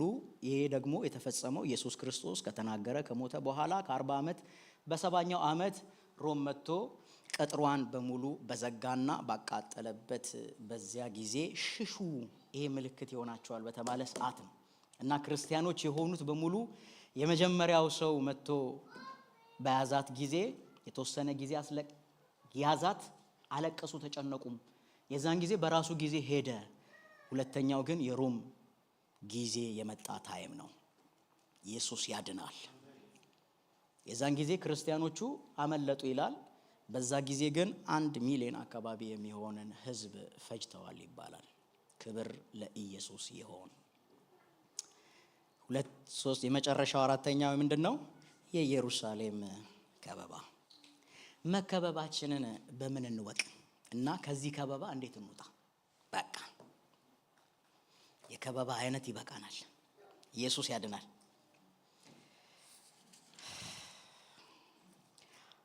አንደኛው የመከበባችንን የምናቀበት አንደኛው ነገር በሮች ሲዘጉ ነው። የመጀመሪያው የሥራ በር ሲዘጋ፣ የትዳር በር ሲዘጋ፣ የኢኮኖሚ በር ሲዘጋ የመጀመሪያ ዲቴክሽን ወይም አላርም ከበባ እንዳለ አመልካች ነው። የሶሪያ ንጉስ ወልደ አዴር ማለት ምን መሰላችሁ? ወልድ ማለት የግዕዝ ቃል ነው እና ልጅ ማለት ነው። ኢየሱስ ወልድ ነው ሲባል ልጅ ማለት ነው። ቤኒ ሐዲስ ነው። ቤኒ ማለት ልጅ ማለት ነው። ያ ማለት ለምሳሌ ራሄል ልጇን ቀጥሎ ከዮሴፍ ቀጥሎ ያለውን ልጇን ብንያምን ስትወልድ በጣም በጭንቅ ወልጄዋለሁና ስሙ ምን ይባል? ቤኒ ኦኒ አለችው ይላል። ያ ማለት የጭንቅ ልጅ ማለት ነው። አባቱም ደግሞ በዚህ አይጠራም ሲል ብንያም አለው፣ የተስፋ ልጅ ማለት ነው። ክብር ለኢየሱስ ይሁን። ይሄኛ ቤኒ የሚለው ወይም ወልድ ተብሎ የተተረጎመልን ልጅ ማለት ነው። አዴር ማለት ምን ማለት ነው ከተባለ አዴር ማለት በአረማውያንና በዛ ዘመን የነበሩት የሶራውያን ምንድነው? ጣዖት ነው እና ይህ ጣዖት የስቶርም አምላክ ወይም የነጎድጓድ የዝናብና የውሽንፍር አምላክ ተብሎ የሚጠራ ነው።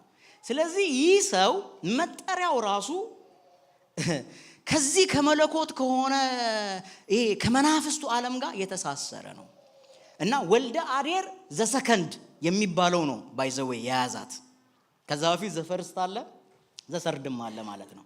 ያ ማለት ወልደ አዴር ልክ የንግስና ስም ማዕረግ እንደማለት ነው። ለምሳሌ አጼ የሚባለው የኢትዮጵያው እንደማለት ነው። አጼ ቴዎድሮስ፣ አጼ ሚኒሊክ፣ አጼ ምናምን። የግብፁ ደግሞ ፈርዖን ማለት ነው። ፈርዖን የማዕረግ ስም ነው እንጂ የሰውየው ስም አይደለም። ኢየሱስ ጌታ ነው። ሄሮድስ ማለትም ደግሞ ሄሮድስ ባይዘዌ የሹመት ስም ነው። የመጀመሪያው ሰውዬ ስም ሄሮድስ ዘግሬት ነው የሚባለው። ባይዘዌ በጣም ገዳይ ነው። 3 ልጆቹን ገሏል። ኢየሱስ ጌታ ነው። በጣም አደገኛ ገዳይ ነው። እና ኢየሱስ ክርስቶስ ሲወለድ የነበረው ሄሮድስና በሐዋርያት ሥራ ምዕራፍ ደግሞ 12 ላይ ያዕቆብን ያስገደለው ሄሮድስ አባትና ልጅ ናቸው እንጂ ይሄኛው ኢየሱስ ክርስቶስ ሲወለድ የነበረው አይደለም። የአባቱ መንፈስ ነው የሰራበት፣ ገዳይ መንፈስ። ኢየሱስ ያድናል። እና ወልደ አዴር የተባለው ይህ ሰው ዘሰከንድ ማለት ነው። መጀመሪያ ያደረገው ነገር ምንድነው? በር መዝጋት። ስለዚህ መገለጫው ምንድነው? የከበባ ካልከኝ የመጀመሪያ በር ሲዘጋ፣ የቢዝነስ በር ከተዘጋ፣ የሆነ በር ከተዘጋ እመኑኝ ከበባ ውስጥ ናቸው። እመኑኝ ከበባ ውስጥ ነን ማለት ነው። የአገልግሎት በር ከተዘጋ፣ የትኛውም በር ትራንዛክሽን የተባለ እንቅስቃሴ እንዳይኖረው በር ዘጋ ማለት የወልደ አዴር መንፈስ ነው። በር የሚዘጋ መንፈስ የወልደ አዴር መንፈስ ነው። ከበባ ውስጥ ነው ማለት ነው። ክብር ለኢየሱስ ይሁን።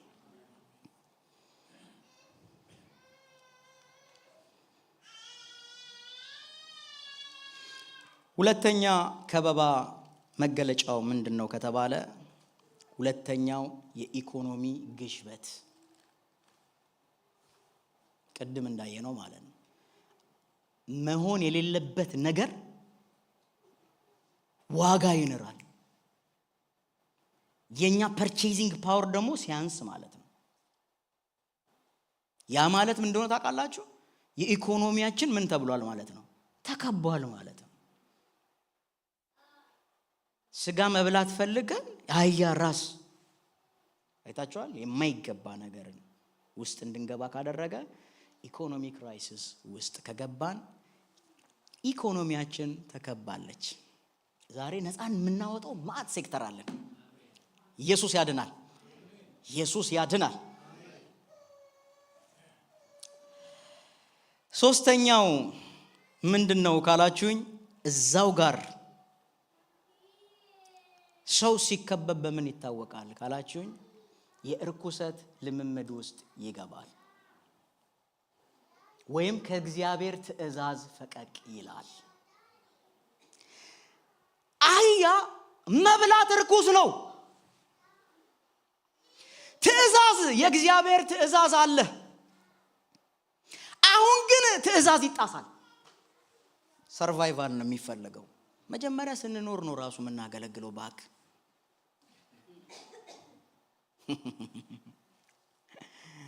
ትእዛዝ ይጣሳል። ፕሪንሲፕል ይጣሳል። የእግዚአብሔር አደራረግ ይጣሳል። በቤተ ክርስቲያን ውስጥ ይሁን ፐርሰናል ላይፍ ይሁን በትዳር ውስጥ ይሁን ይጣሳል። መርህ ይጣሳል። ስለዚህ ብንበላ ባንበላ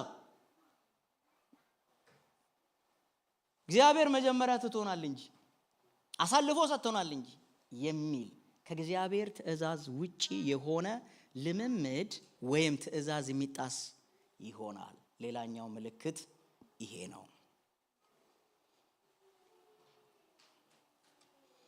ሌላኛው ከበባ ውስጥ መሆናችን ዲቴክት የሚያደርግ ወይም መገለጫ ምንድነው ካላችሁኝ፣ ኮሚኒኬሽን ይበላሻል።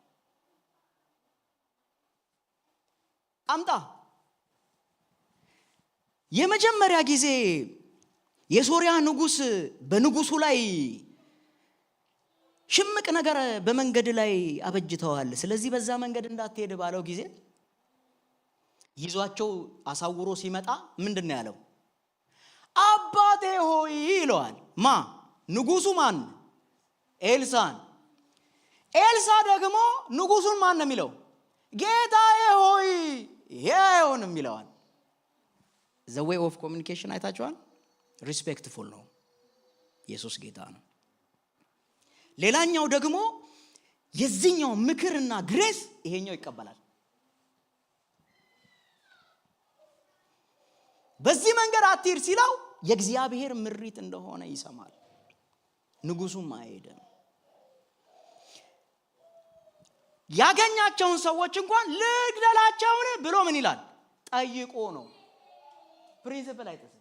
ጠይቆ እንዴት ነው እግዚአብሔር ታዲያ ያመጣልን? ልንገላቸው ነው ወይስ ምን ልናረጋቸው ነው? አይ ልታበላቸው ነው ሲል ቀጥታ ከባድ የሆነ ቢፌ ድግስ አደገሰ ማለት ነው።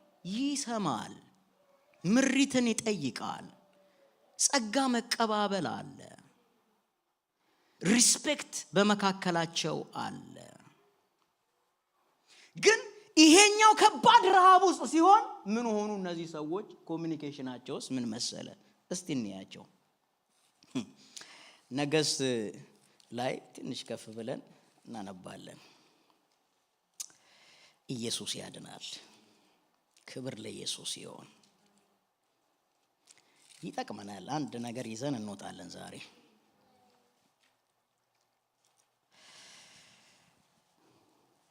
ምዕራፍ 6 ቁጥር 31 ያ ልጄን ቀቅለን እንብላ ባለችው በዛ በታች ማለት ነው። ንጉሱም የሳፋጥ ልጅ የኤልሳ ራስ ዛሬ በላዩ ያደረ እንደሆነ እግዚአብሔር ይህንን ያደርግብኝ ይህንን ይጨምርብኝ አለ። ንጉሱ ማንን ሊገል? ኤልሳን ሊገል ተነሳ። ኤልሳ ግን በቤቱ ተቀምጦ ነበረ። ሽማግሌዎችም ከእርሱ ጋር ተቀምጠው ነበረ። ንጉሱ ሰው ላከ። መልእክተኞቹም ገና ሳይደርስ ለሽማግሌዎች ይሄ ሰውዬ እኮ ዲቴክት በኢየሱስ ይህ የነፍሰ ገዳይ ልጅ አለ። አይገርምም? ጌታዬ የሚለውን ሰውዬ ንጉሱን ምን አለ? የነፍሰ ገዳይ ልጅ። በጣም ከባድ። ራሴን ይቆርጥ ዘንድ እንደላከ እዩ። አሁን ለማን ነው የሚናገረው? ለእስራኤል ሽማግሌዎች። ኮሙኒኬሽን ተዛባ፣ ሪስፔክት ቀረ። ይሄኛው የሳፋጥ ልጅ ማለት ጀመረ፣ ያኛው ደግሞ የማን ልጅ ማለት ጀመረ? የነፍሰ ገዳይ ልጅ። በጣም ከባድ። በትዳር ውስጥ፣ በቤተ ክርስቲያን ውስጥ፣ በህብረት ውስጥ ኮሙኒኬሽን ሲበላሽ፣ መቀባበል ሳይኖር ሲቀር፣ አንዱ አንዱን ሪስፔክት ማድረግ ሲቀር ከበባ ውስጥ ነን። ዲቴክሽን አላርም ነው። ክብር ለኢየሱስ ይሁን።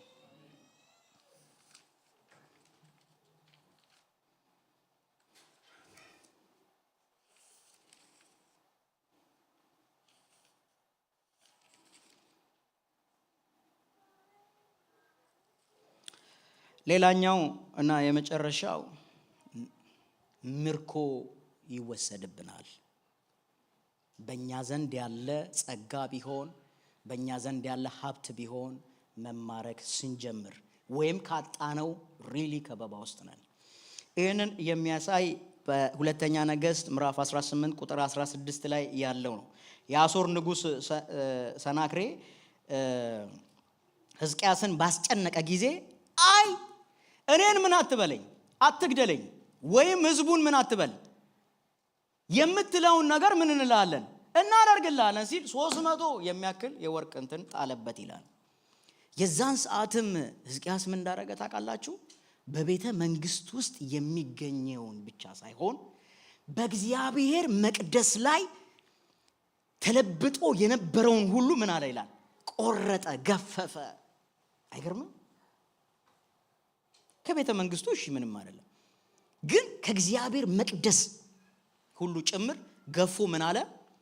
ሄዶ ለአሦር ንጉሥ ሰጠ ወይም ገበረ፣ አስረከበ። መማረክ፣ ያለንን ነገር መጣል ስንጀምር ምን ውስጥ ነን? ከበባ ውስጥ ምልክት ነው። እና ከዚህ ከበባ አሁን እንዴት እንውጣ? መውጫስ መንገዱ ምንድነው? ምናመልጥበት እንዴት ነው የሚለው ነው። ክብር ለኢየሱስ ይሁን።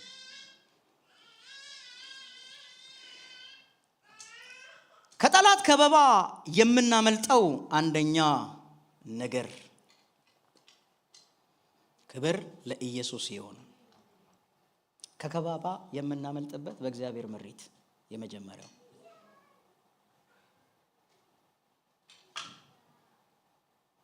እግዚአብሔር ከዛ ከከበበው ነገር ንጉሱን ያስመለጠው የኤልሳ ላይ የነበረ ጸጋ ነው። የእግዚአብሔር ጸጋ ያስመልጣል።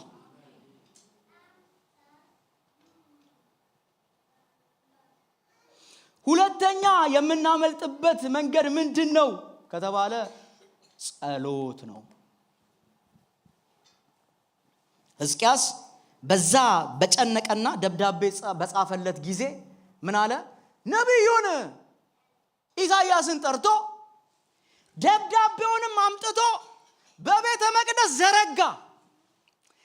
እኔ ሳልሆን አንተ አንብበው። ኢየሱስ ጌታ ነው። ጉዳያችን ከሰው ጋር ሳይሆን ከእግዚአብሔር ጋር ጠላቶቻችንን እናያይዛቸዋለን። ኢየሱስ ያድናል። የዛን ሰዓት ላይ አንተ አንብበው። ይሄው ምን እንዳለ አንብበው። ይሄኛው ንባብ አለ እግዚአብሔር አንተን ሳይሆን ማንን? እኔን ነው አለ። ስለዚህ ምን አለ? እግዚአብሔር እንዴት እንደማደርገው እኔ ነው የማውቀው አለ። ኢየሱስ ጌታ ነው። ከጠላቶቻችሁ ጋር ፊት ለፊት መጋጠምን ሳይሆን በእግዚአብሔር ኃይልን መጋጠም ይሆንላችሁ።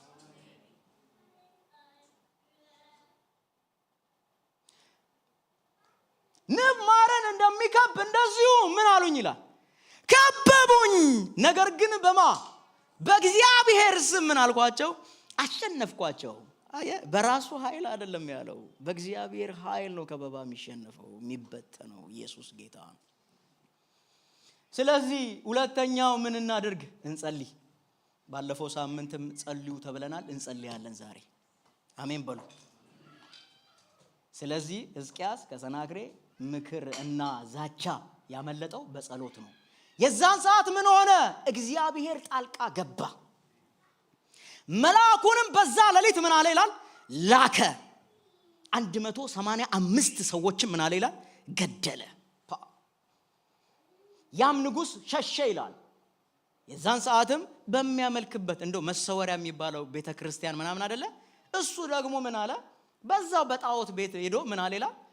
ተሸሸገ። የዛን ሰዓት በሰገደ ሰዓት የዛ ቤት ሰዎች ምን አሉት ይላል? ገደሉት። አየ ጠላትን ፈጽሞ የሚያጠፋ ሌላኛው መሳሪያ ጸሎት ነው።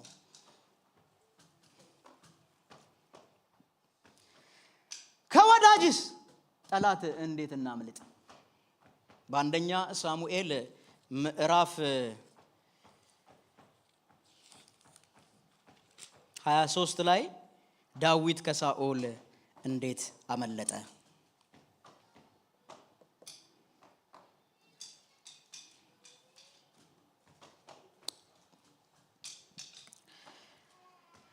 ወደ ሳኦልም መልእክተኛ ቁጥር 27 ላይ መልእክተኛ መጥቶ ፍልስጤማውያን አገሩን ወረውታልና ፈጥናና አለው። ሳኦልም ዳዊትን ማሳደድ ትቶ ተመለሰ፣ ከፍልስጤማውያንም ጋር ሊዋጋ ሄደ። ስለዚያም የዛን ስፍራ ስም የማምለጫ አለት ተብሏል። ዳዊትም ከዚያ ወጥቶ በአይንጋዲ አምባዎች ተቀመጠ። ከወዳጅ ጠላት ከወገን ጠላት ሌላ በምን እናመልጣለን ካልክ፣ በአለት ውስጥ በመሰወር ወደ አለቱ በመሮጥ ኢየሱስ ያድናል። ለምሳሌ ወንድሙን የሚጠላ እርሱ ምን ነው ይላል? ነፍሰ ገዳይ ነው ይላል። ብራዘር ከወንድም ጋር ግጭት አይቻልም። ሳምሶን ሊይዙት አሳልፋችሁ ስጡኝ ሲል ምንድነው ያለው? አንድ ነገር ብቻ እለምናችኋለሁ፣ እናንተ አትግደሉኝ እንጂ ለዛ ለፊሊስጤም ለዛ ለጠላት ችግር የለውም፣ የእግዚአብሔር ጸጋ የእግዚአብሔር አቅም አለ አለ። ከወገን ጋር ጥላቻ ወይም ክርክር ወይም ግጭት አይቻልም፣ አይፈቀድም። ከእንደዚህ አይነት ጠላት የምናመልጠው በአለት ውስጥ ፈጥነን በመሰወር ያ አለት አሳልፎ አይሰጥም። ይሄ አለት ኢየሱስ ይባላል። እስቲ ጩሁና አሜን በሉ። ከወዳጅ ጠላት የምታመልጠው ተዋክተ ሳይሆን በአለት ውስጥ ተሰውረ ነው። የዛን ጊዜ ምን ያደርጋል ይሄ አለት ካልከኝ፣ ለጠላት አሳይመንት ይሰጠዋል። ኢየሱስ ያድናል። ፊሊስጤማውያን ምን አሉ? አገሩን ወረውታል ሲሉ ማሳደዱን ትቶ ምን አለ? ሊዋጋ ሄደ። ዛሬ ለጠላታችን አሳይመንት እግዚአብሔር ይሰጥልናል። ኢየሱስ ያድናል። ወንድምን ማሳደድ ጀመርክ ማለት የጓሮ በርህን ከፈትክ ለጠላት ማለት ነው።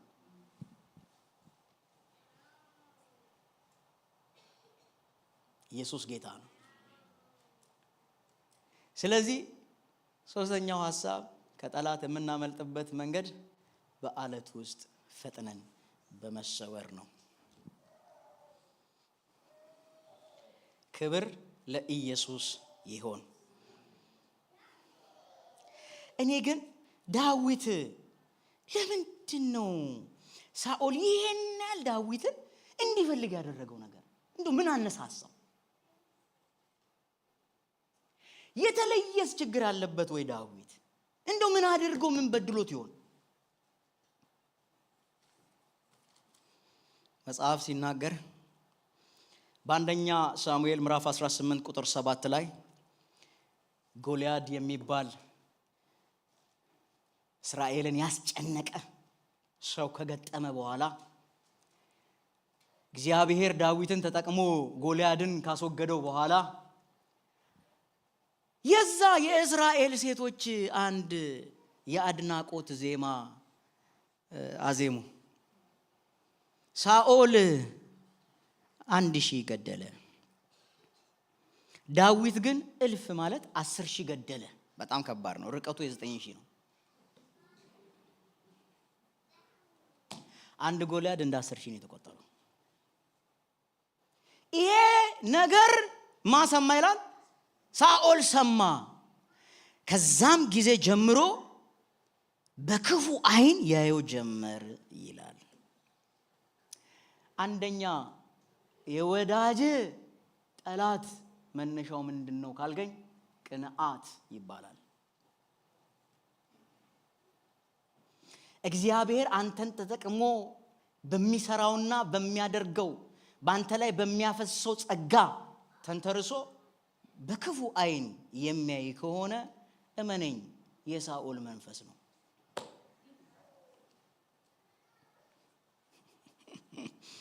ሁለተኛው እግዚአብሔር ከዳዊት ጋር መሆኑን ስላወቀ ነው። ሳኦል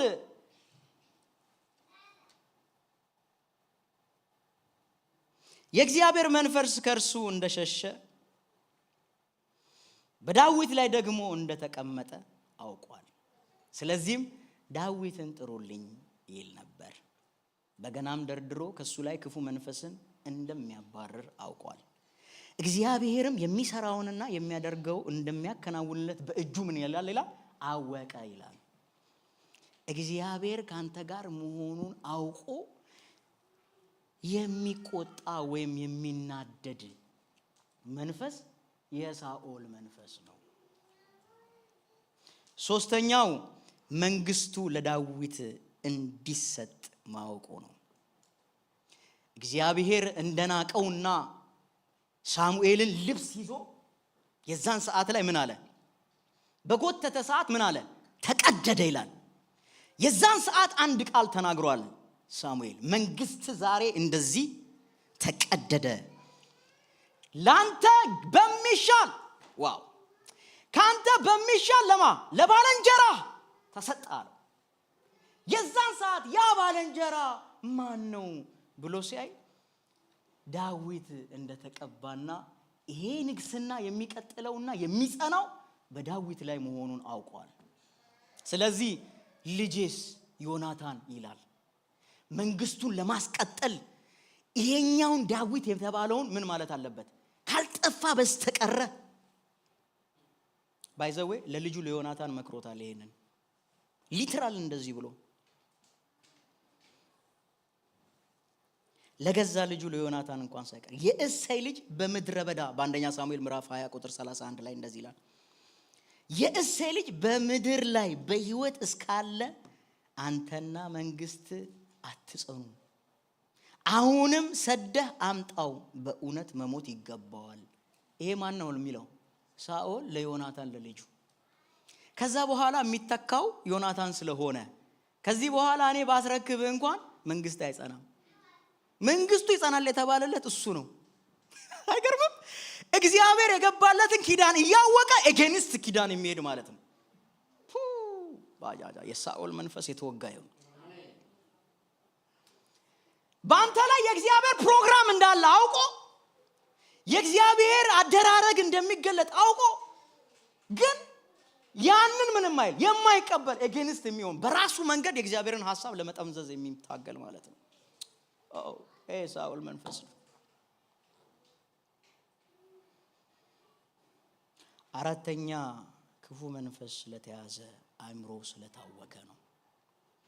ዳዊትን በዚህ በአራት ምክንያት ነው የሚያሳድደው።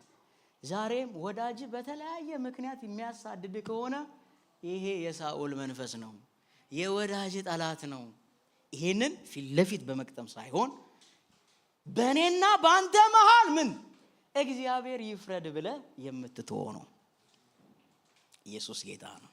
አንዳንዱን ነገር ለእግዚአብሔር ፍርድ የምትተው ይሆናል። አንዳንዱን ነገር ደግሞ ሸሽተ በአለት ውስጥ በመሰወር የምታመልጠው ይሆናል። ክብር ለመድኃኔዓለም ይሁን። አሜን በሉ። ደጁ ምንድነው የምትለን? እና ከዚህ ከበባ ሌላኛው የምንወጣበት ነገር የለም ወይ ካልከኝ ክፉን በመልካም በማሸነፍ ኢየሱስ ጌታ። ሁለቱም ያመለጡበት መንገድ አንድ ነገር ነው። ኤልሳዕን ይዘው ሊገሉት ወይም ወደ ንጉሱ ሊወስዱት ሲሉ እርሱም ወደ ሰማሪያ አሳውሮ ይዟቸው ከሄደ በኋላ አንድ ነገር አለ። መግደል ይቻላል፣ ግን ሌላ ተደራጅተው እጥፍ ሆኖ ነው የሚመጡት። እሳት በእሳት አይጠፋም፣ ክፉ በክፉ አይጠፋም። ስለዚህ ክፉ በመልካም ነው የሚጠፋው። አንድ ነገር ኦፖዚት ሲሆን ነው ባላንስ የሚመጣው። ኢየሱስ ጌታ ነው። ስለዚህ አለው ይሄ ሰይፍ ይዞ የመጣውን እንጀራ ታጎርስልኛለህ አለው።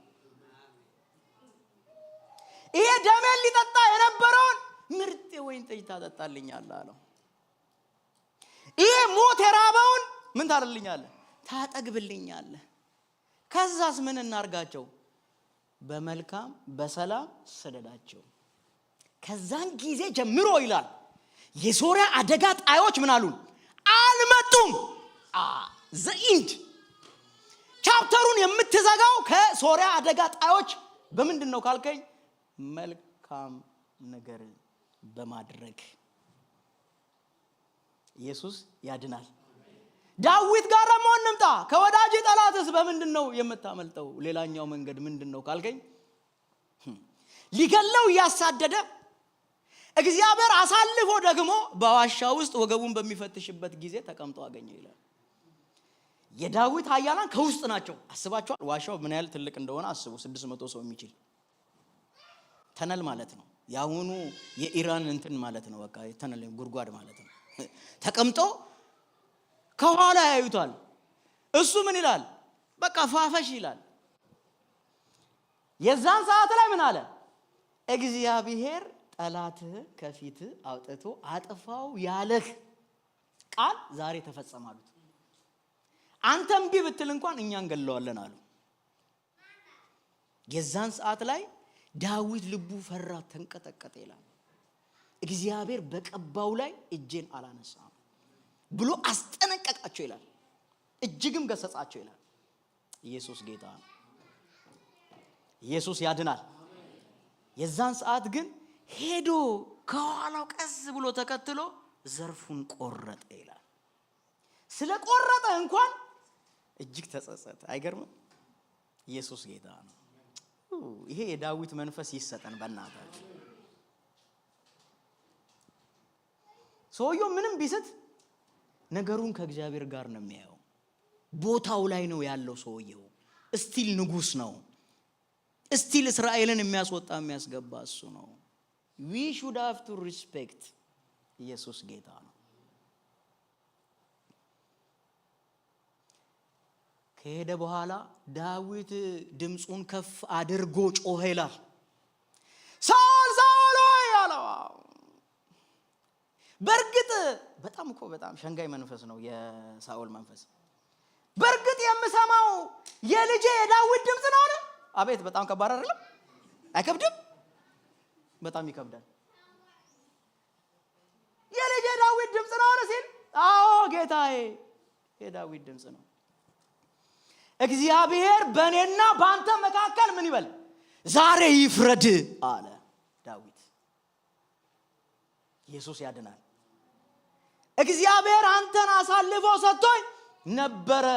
መረጃ አለ ወይ? አዎ ወገብህን በዛ ዋሻ ስትፈትሽ ምልክትም ከፈለክ በአንተ ላይ እኮ ያለችው ያረካት ጌጠኛ የሆነችው ዘርፍ የላትም፣ በእጄ ነው ያለችው አለ። ሳኦልም ይላል እጅግ ምርር ብሎ ምን አለ ይላል? አለቀሰ። በእርግጥ ጠላቱን አግኝቶ በመልካም የሚሸኝ ማን ነውን አለ። ከኔ ይልቅ አንተ ምንድነህ? ጻድቅ ነህ፣ እውነተኛ ነህ። እኔ ያለ ምክንያት ደግሞ እኮ በጣም የሚገርማችሁ ራሱ ኮንፌስ ማድረግ ጀመረ።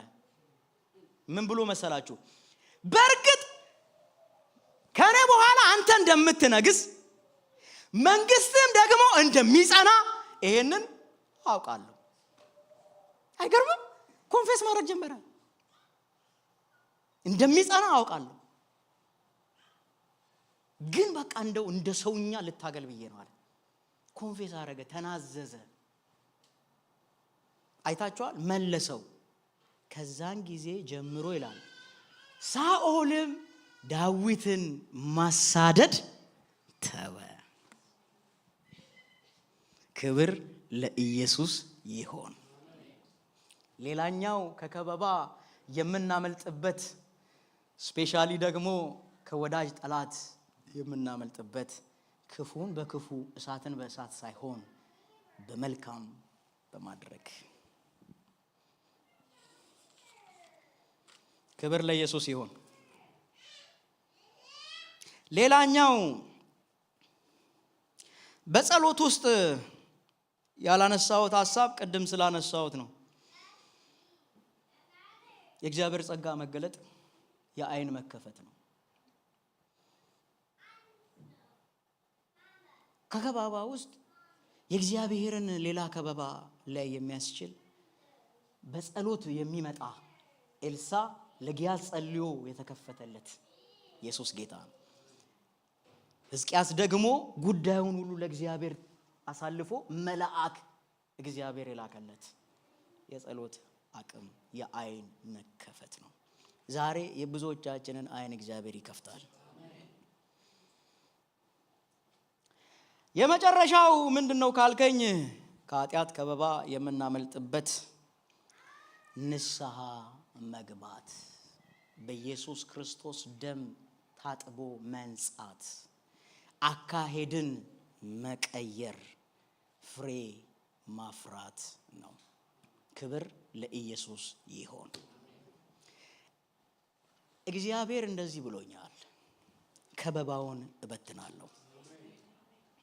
ዛሬ በምን አይነት ከበባ ውስጥ እንደሆንን ራሳችሁ ካታጎሪውን ስሩት። በኃጢአት ከበባ በክፉ ልምምድ ከሆነ የኢየሱስ ክርስቶስ ደም ዛሬ ላይ ነፃን በዚህ አለ። በጠላት ተከበን ኢኮኖሚያችን ተይዞ፣ ትዳራችን ተይዞ፣ በራችን ተዘግቶ በጣም የሚገርማችሁ ነገር ሰው ሲከበብ ለካ ሌላኛው ምን እንደሚሆን ታውቃላችሁ? አይደንቲቲውን ይጥላል። ያ ማለት ምን እንደሆነ ታውቃላችሁ? ሰው ልጅን አይበላም። ያ ማለት አይደንቲቲውን ጥሏል ማለት ነው። ማንነቱ ሰውነቱን ጥሏል ማለት ነው። ሰው ይሄን ያህል ጨካኝ አይሆንም። ምንም ያህል ሊርበው ይችላል፣ ሊሞት ይችላል። ግን ልጁን የራሱን የገዛውን ቀቅሎ መብላት እንደ ድመት በጣም ከባድ ነው። መቁረጥ ራሱ ማረዱ አይከብድም? እንዴ የሰው እንኳን ገሎ እኮ ሰውየው አይተኛም። ወታደር እኮ ብዙ ጊዜ የሜንታል ችግር የሚገጥመው የብዙ ደምና ሞት ስለሚያይ ነው። ኢየሱስ ጌታ ነው። ልጁን ግን የሚያህል አርዶ ከዛ በኋላ ቀቅሎ ከዛ እንትኑ ብሎ መብላት በጣም ሰውነትን ማጣት። አንዳንድ ጊዜ ሰው አውሬ ከሆነ በእርግጥ እነግራቸዋለሁ ከባድ ከበባ ውስጥ ነው። አይደንቲቲ መጣል፣ ጭካኔ ውስጥ መሆን ከሆነ ሪሊ ከባድ የሆነ ከበባ ላይ ነው። እግዚአብሔር ዛሬ ከየትኛውም ከከበበን ጠላት ዛሬ ያለያየናል። ለጠላቶቻችን አሳይመንት ይሰጣቸዋል። ቆመን እንጸልይ።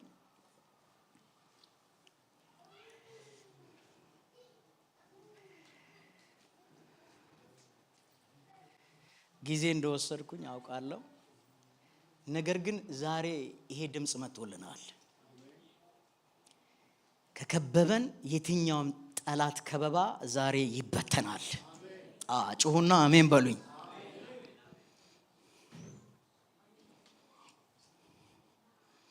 ከበባ ምርኳችንን እየተወሰደ በአስገዳጅ መልክ ያጣነው ፈልገን ሳይሆን ከገባንበት ነገር የእግዚአብሔርን ነገር የጣልነው ዛሬ ጸጋ መመለስ ይሆናል። ጸሎት መመለስ ይሆናል። እንደ ቤተ ክርስቲያን መጸለይ ምርኳችን ተወስደዋል። ከበባ ውስጥ ነን። ጸጋችን አክቲቭ አይደለም። በሰው ውስጥ ሁሉ የተቀመጠ የእግዚአብሔር ፖቴንሻል ሪሊዝድ ይሆናል ዛሬ። አሜን በሉ። ቅንነት ተወስዶ ከሆነ ዛሬ ይመለስ አባ።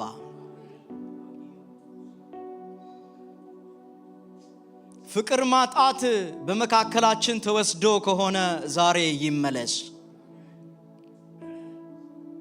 አንተን መፈለግ ልባችን ሸሽቶ ከሆነ ዛሬ ይመለስ።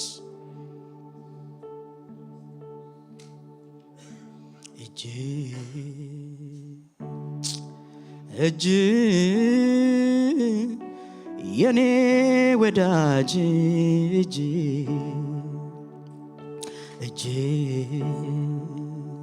አታኪያላው ዚባራዲያሴ የኔ ወዳጅ እጅ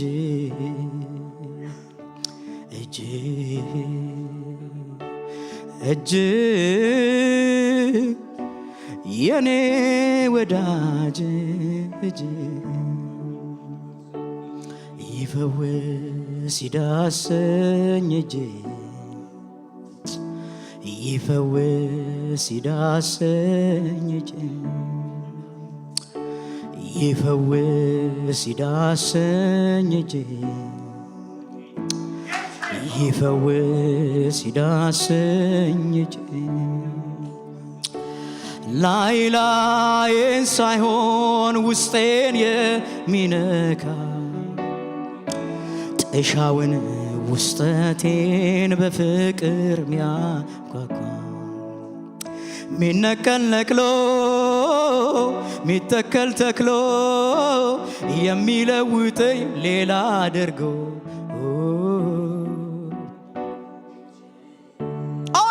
ባባባሺ ባባያዳ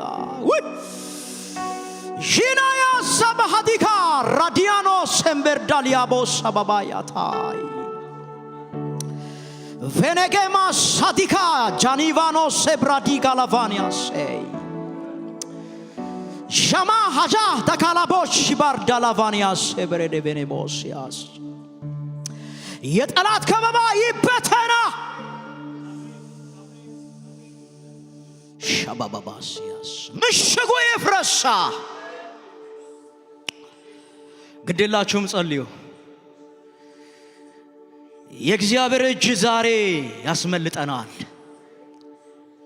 ወልደ አዴርን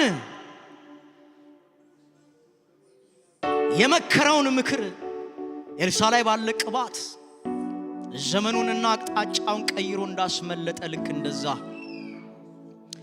ዛሬ የሚያስመልጠን እጁ ነው። ዛሬ የሚያስመልጠን ጸጋው ነው። ዛሬ የሚያስመልጠን አለቱ ነው። አለቱ ነው። ማሊያኖ ሸባሃዳ ልዩ ፕሬዘንስ ይሰማኛል። የጠላት ምክር ዛሬ ይፍረስ። ከታቀደ የጠላት አዋጅ አደጋ ጣይ መንፈስ ይመታ። አቲካባ ሸባሃዳ ራዲና ማሰንደለቤር ራዲያላባስያስ አደጋ ጣይ መንፈስ፣ አደጋ ጣይ መንፈስ ዛሬ በኢየሱስ ስም ይመታ። ሲጸልዩ በእናታችሁ የተቃወማችሁ ጸልዩ እስቲ። ማታኪ ካራባሲያስ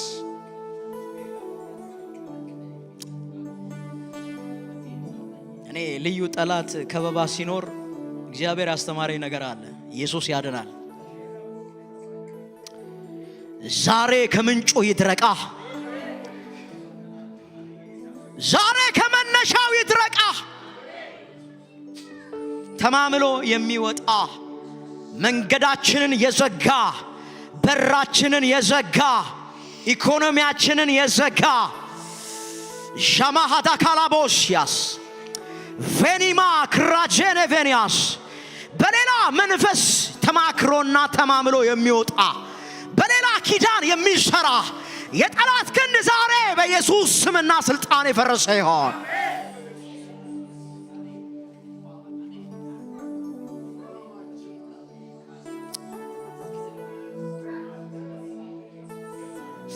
አጂኮስ ቬኒካባስ ኤርዲቫኖ ኮምባይ ደኔቬኔኮስ ኤባርዲካባይ ሌቬኔሞስ ሲባሪባካዶ ኮምባ ዳኒኮቫስ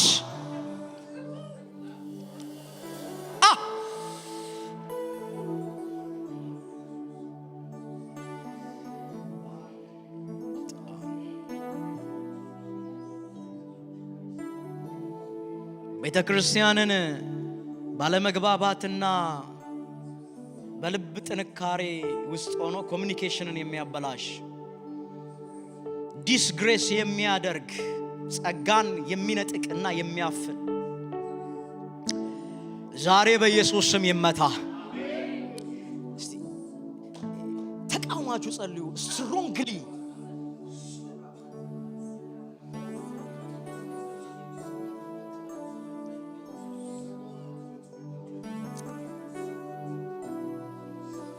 ዛሬ የብዙዎች ትዳር እናስለቅቃለን። የብዙዎችን ጤንነት እናስለቅቃለን። የብዙዎችን ኢኮኖሚ እናስለቅቃለን። የብዙዎችን በሮች እናስለቅቃለን። የብዙዎችን ጸጋ እናስለቅቃለን።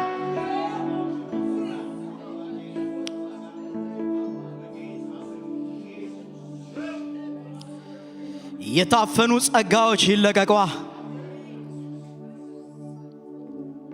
እስቲ ቀኝ እጃችሁን ብቻ ስጡኝ። ቬኔሞስ ካባባባሲያ ቫኒባሴ ፕሬደቬኔ ኮምባይ ሊባዳጋባሽ ሻባሃዳ ካላቦስ ሬደለቬኔማሲ ባሃዲ ካባይ በእነዚህ እጆች ላይ እሳት ይቀመጥ። የትኛውም በደልና ኃጢአት ከእጃቸው ላይ ከሕይወታቸው ላይ ተነሳ ይሆን?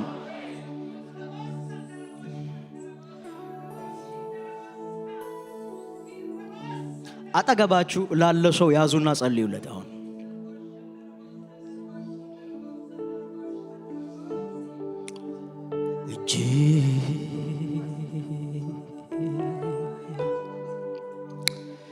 እጅ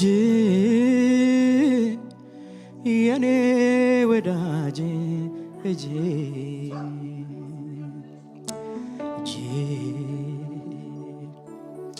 እጅ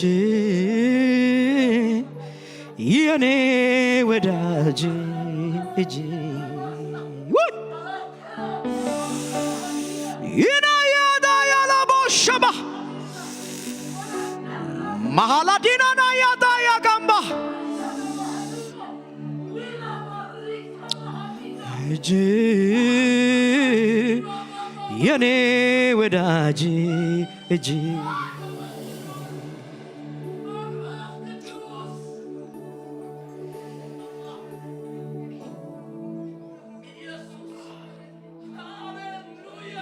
ዛሬ ከከበባ ሁሉ ሊያወጣን እስራቶቻችንን ሁሉ ሊበጥስ የተያዝንበት መያዝን ሊያስለቅቅ ዳርቻችንን ሊያሰፋ በራችንን ሊከፍት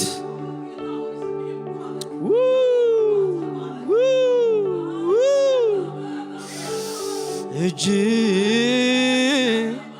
የኔ ወዳጅ እጅ መዳን ካልተጠበቀ ስፍራ ይመጣል። ያልተጠበቁ ሰዎች ይገለጣሉ፣ ለመድኃኒትነት ይፈለጋል።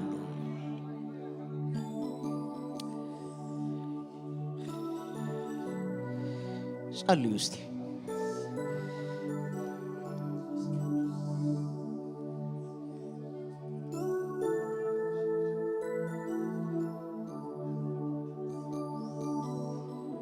ኢየሱስ ያድናል። ኢየሱስ ያድናል። ይሄ ቃል ውስጤ በኃይል ይመጣል። ኢየሱስ ጌታ።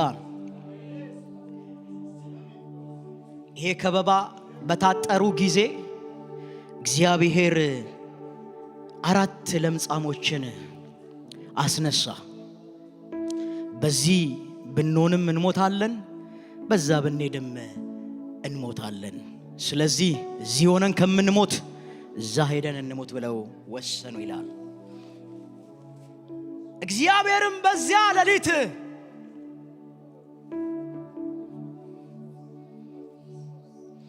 የብዙ ኮቴዎችና ሰረገሎችን ድምፅ ለሶርያውያን አሰማ ይላል።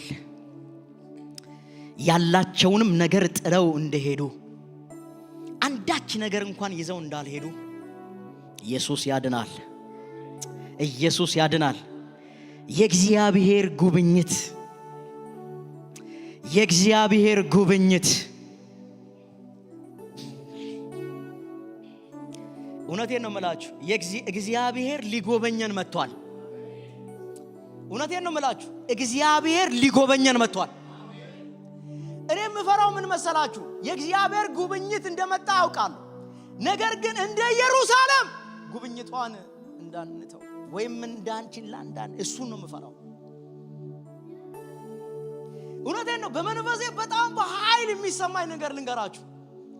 እግዚአብሔር በተለይ ይህን ቤተ ክርስቲያን ሊጎበኝ መጥቷል። አሜን በሉ በእናታችሁ።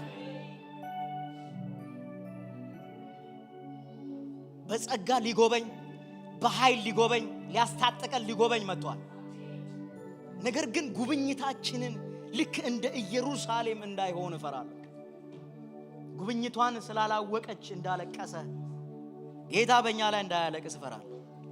ኢየሱስ ያድናል። ኢየሱስ ያድናል። ኢየሱስ ያድናል። ካልተጠበቀ ስፍራ መዳን ይሆናል። ዛሬ የምስራች ቀን ነው። ዛሬ የምስራች ቀን ነው። ዛሬ የምስራች ቀን ነው። ዛሬ የምስራች ቀን ነው።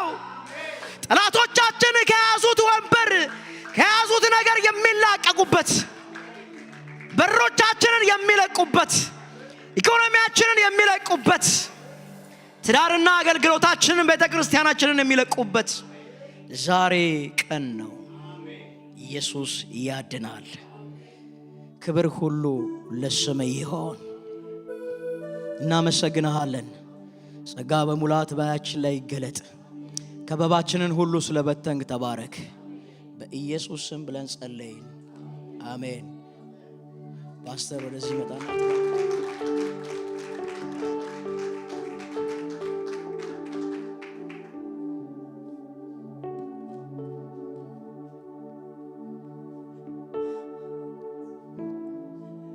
እግዚአብሔር አምላካችን ስም የተባረከ ይሁን። ወንድማችን ደጀኔ ጌታ ኢየሱስ አብዝቶ ይባርክ። በጣም ግሩም መልእክት ነው እግዚአብሔር የሰጠን። ክብር ለእግዚአብሔር ለአምላካችን ይሁን። ክብር ለእግዚአብሔር ይሁን። ምን የሚጨመር ነገር የለውም። ክብር ሁሉ ለሰማይ አምላክ ለእግዚአብሔር ይሁን። በእውነት ግሩም መልእክት ነው። እግዚአብሔር ደግሞ የተናገረውንም ያደርጋል፣ እያደረገም ነው ያለው። እግዚአብሔር ስም የተባረከ ይሁን። ይሄ በቃ በደንብ ዳይጀስት የሚደረግና እየተጸለየ የምናስበው ቃል ነው። ክብር ለእግዚአብሔር ይሁን። እግዚአብሔር ስም የተመሰገነ ይሁን። የዘላለም አባት አምላክ እግዚአብሔር ሆይ በመካከላችን